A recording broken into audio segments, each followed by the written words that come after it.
नमस्कार दोस्तों, विज्ञान वीडियो लेक्चर में आपका स्वागत है। आज हम 7वीं कक्षा के अध्याय पौधों में जनन को जारी रखेंगे और आज हम इस वीडियो में इस अध्याय के दूसरे भाग को समझेंगे। तो आइए जानते हैं कि आज के वीडियो में हम लोग क्या क्या पढ़ने वाले हैं। सबसे पहले हम समझेंगे लैंगिक जनन के बारे में। इसके बाद फल और बीज का विकास कैसे होता है इनके बारे में भी समझेंगे और अंत में बीज प्रकीर्णन किसे कहते हैं इनके बारे में भी हम चर्चा करेंगे। तो आइए आज के पहले विषय से शुरू करते हैं और जानने की कोशिश करते हैं कि आखिर लैंगिक जनन किसे कहते हैं। पुष्प की संरचना के बारे में हम पहले ही पढ़ चुके हैं। हम जानते हैं कि पुष्प पादप के जनन अंग होते हैं। पुंकेसर नर जनन अंग और स्त्री केसर मादा जनन अंग होते हैं, जैसा कि आप चित्र में देख रहे हैं। ऐसे पुष्प जिनमें या तो केवल पुंकेसर अथवा केवल स्त्री केसर उपस्थित होते हैं एक लिंगी पुष्प कहलाते हैं। उदाहरण के लिए मक्का, पपीता और ककड़ी या खीरे के पौधे में एक लिंगी पुष्प होते हैं। जिन पुष्पों में पुंकेसर और स्त्री केसर दोनों ही होते हैं वे द्विलिंगी पुष्प कहलाते हैं। उदाहरण के लिए सरसों, गुलाब और पिटूनिया के पौधे में द्विलिंगी पुष्प होते हैं।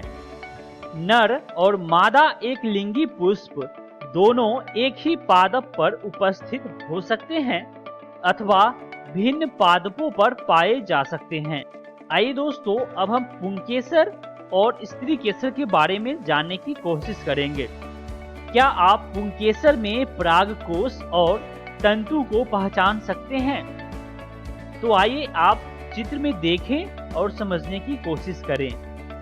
परागकोश में परागकण होते हैं जो नर युग्मकों को बनाते हैं। स्त्री केसर में वर्तिकाग्र, वर्तिका और अंडाशय होते हैं।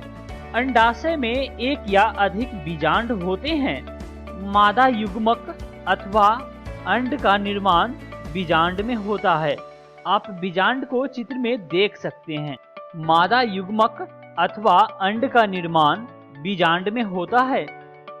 लैंगिक जनन में नर और मादा युग्मकों के युग्मन से युग्मनज बनता है।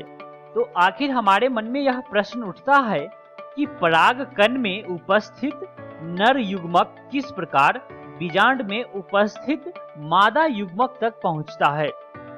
तो आइए हम इन्हीं का उत्तर जानेंगे और समझेंगे परागन यानी कि पॉलिनेशन के बारे में। सामान्यतः परागकणों में दृढ़ सुरक्षात्मक आवरण होता है जो उन्हें सूखने से बचाता है। क्योंकि परागकण हल्के होते हैं अतः वह वायु अथवा जल द्वारा बहाकर ले जाए जा सकते हैं। पुष्पों पर बैठने वाले कीटों के शरीर पर परागकण चिपक जाते हैं। जब कीट उसी प्रकार के किसी अन्य पुष्प पर बैठते हैं तो पुष्प के वर्तिकाग्र पर कुछ परागकण गिर जाते हैं। इस तरह से परागकणों का परागकोश से पुष्प के वर्तिकाग्र पर स्थानांतरण परागकण कहलाता है। यदि परागकण उसी पुष्प के वर्तिकाग्र पर गिरते हैं तो इसे स्वपरागन कहते हैं। वहीं जब पुष्प के परागकण उसी पादप के किसी अन्य पुष्प के वर्तिकाग्र पर गिरते हैं तो इसे परपरागन कहते हैं। आप चित्र में स्वपरागन और परपरागन को देख सकते हैं। आइए दोस्तों, अब हम समझेंगे निषेचन यानी कि फर्टिलाइजेशन के बारे में। नर तथा मादा युग्मकों के युग्मन यानी कि संयोग द्वारा बनी कोशिका युग्मनज कहलाती है।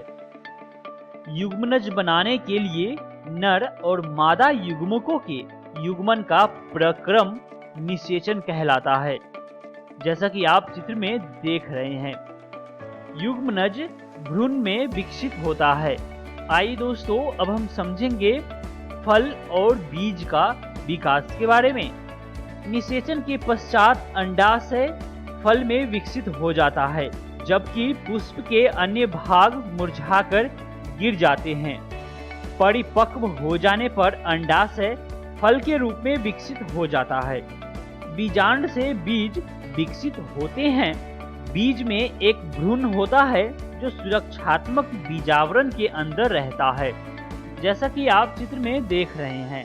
कुछ फल गूदेदार और रसीले होते हैं, जैसे आम, सेब और संतरा। कुछ फल कठोर होते हैं, जैसे बादाम और अखरोट। आप चित्र ए में सेब का एक भाग को देख सकते हैं, वहीं चित्र बी में बादाम को देख सकते हैं।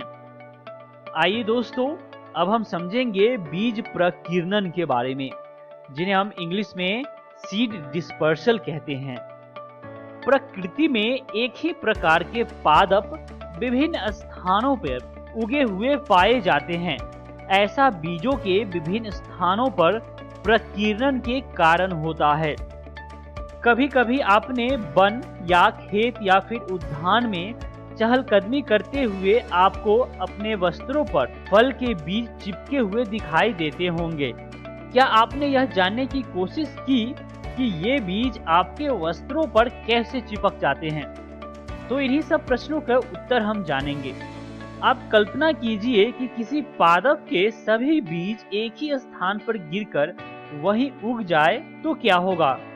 पादप के नए उगे पौधों के बीच धूप, जल, खनिजों और स्थान के लिए गंभीर स्पर्धा होगी। संभवतः उनमें से कोई भी स्वस्थ पादप के रूप में विकसित नहीं हो सकेंगे।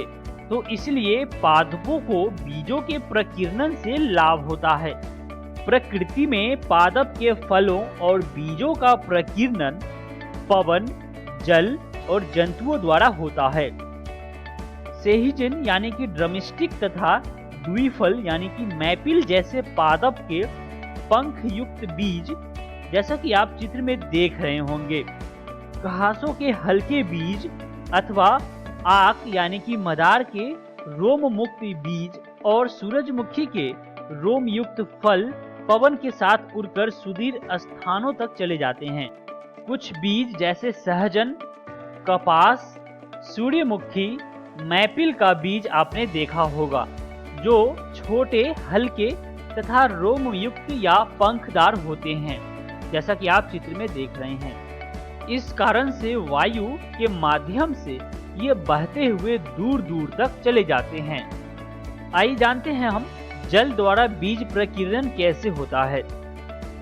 कुछ फलों की बनावट इस प्रकार की होती है कि वे जल के माध्यम से तैरते हुए दूर तक बहकर चले जाते हैं, जैसे कि नारियल, जिसे आप चित्र में देख रहे हैं।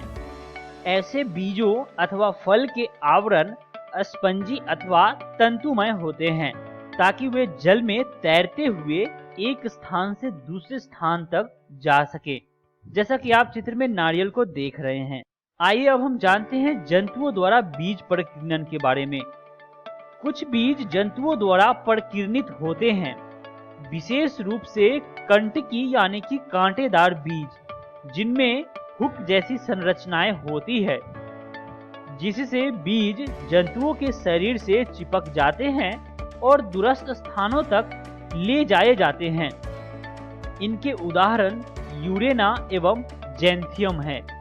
जंतुओं द्वारा प्रसारित होने वाले बीज एवं फल शुष्क होते हैं तथा इनमें छोटे छोटे कांटे लगे होते हैं, जिसके कारण ये बीज हमारे वस्त्रों या रोएदार जंतुओं के बालों में फंसकर उनके साथ साथ दूसरे स्थानों तक पहुंच जाते हैं। आइए अब हम जानेंगे फलों के विस्फोटन द्वारा प्रकीर्णन कैसे होता है।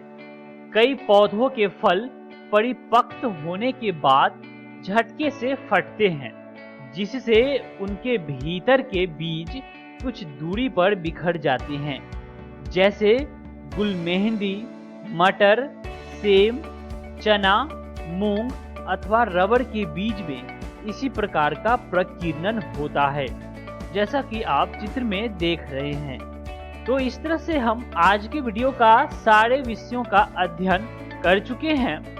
आइए एक बार फिर से जानते हैं कि आज के वीडियो में हमने क्या क्या सीखा है। सबसे पहले हम लैंगिक जनन के बारे में जाना, इसके बाद फल और बीज का विकास कैसे होता है इनके बारे में भी समझा, और अंत में बीज प्रकीर्णन किसे कहते हैं और यह कैसे होता है इनके बारे में भी हमने विस्तार से चर्चा किया। आइए जानते हैं कि अगली वीडियो में हम क्या पढ़ने वाले हैं। अगली वीडियो में हम इस अध्याय के महत्वपूर्ण प्रश्नों को लेकर आएंगे और उन सभी प्रश्नों का हम अभ्यास करेंगे।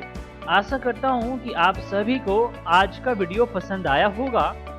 इस अध्याय को विस्तार पूर्वक पढ़ने के लिए आप JCERT की 7वीं कक्षा की विज्ञान पुस्तक से अध्याय पौधों में जनन से पढ़ सकते हैं। मिलते हैं अगली वीडियो में अध्याय के महत्वपूर्ण प्रश्नों के साथ। धन्यवाद।